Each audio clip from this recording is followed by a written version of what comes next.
Magandang tanghali po mga kagarden.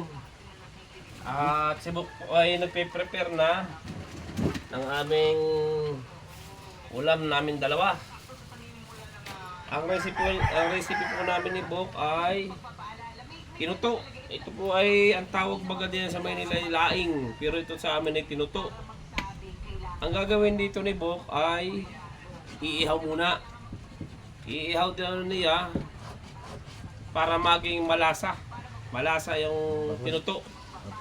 Ang tawag sa Manila, sa ibang tawag ay laing.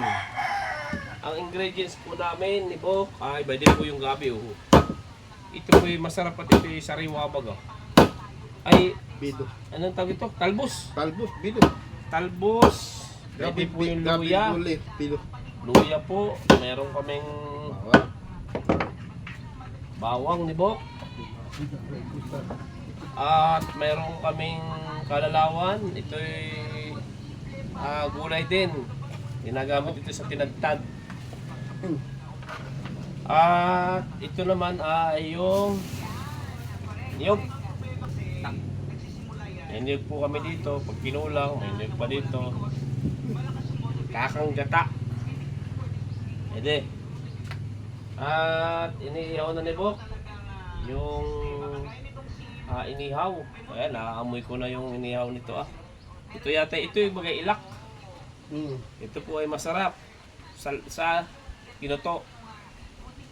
Ngayon po, naalala ko nung kami maliliit pa, pag kami walang ulam, ay di mangunguha ng gabi sa tatay, ginagata namin, ay napakasarap po na sa pinorsigi. Yung pinorsigi naman, yun yung bigas na kulay pula. Masarap po yun, pero pagka yun naman ay nabahaw, pag pinito naman sa iyo ay sobrang tigas, ay bumukol. At ang masarap nga nito, pagka ganitong amihanin, ano ang uso ng dapugan, ay ang dapugan po ay yun ay lutuan, itong po nagawa sa putik. Pagka tag-ulan, matamihanin, malamig, ay nakahapon sa dapugan at nagkakain ng nilagang saging na may palamon latik. Ayan, yan po kasarap. Yan po, pinaprepare na ni Bok at lulutuin na niya.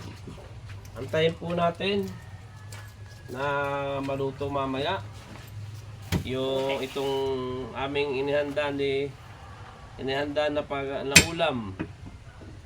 At ngayon nga po ay di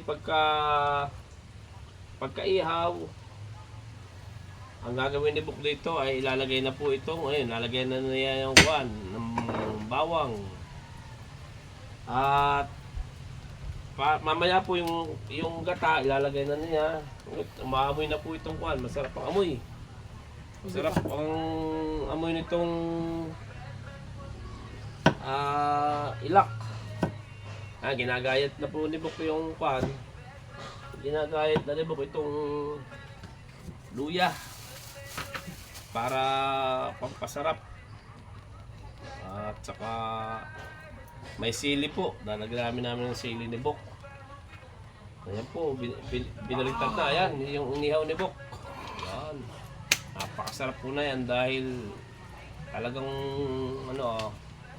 ang tawag dito ay yung sumisiim yung lasa.